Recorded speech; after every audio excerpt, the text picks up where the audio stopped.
This endgame is better for black, and Geller is trying to push it. Why is it better for black? Black has the more active rook.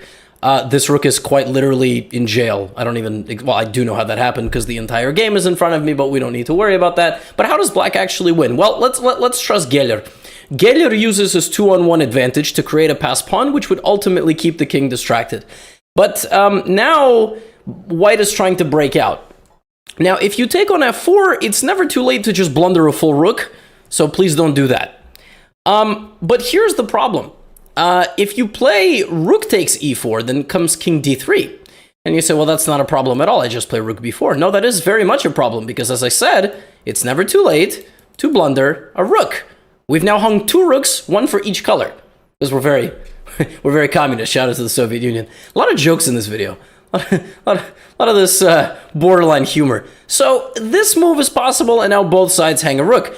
You could also go down all the way down here, but then check, and then here, and then you don't win the game. You lose your only advantage. So, but you know, you don't really have a choice. Here's the problem: you don't really have a choice because you actually have to take on e4.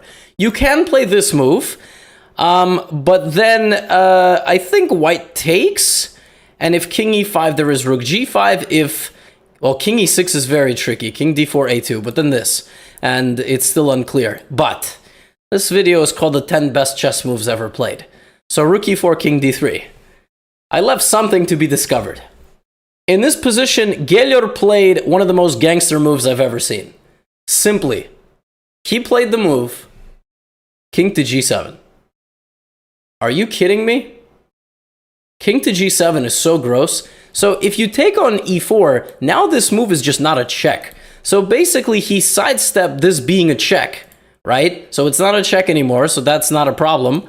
And then if king e4, he promotes. If the move rook g5 were to be played, a3, king c2, rook a4, you have to prevent the pawn from promoting, and then we take, and we take, and you're going to lose this endgame. And the game actually ended with Floor trying to break out his rook, Geller giving up the rook, and this is winning, but you have to be very precise here.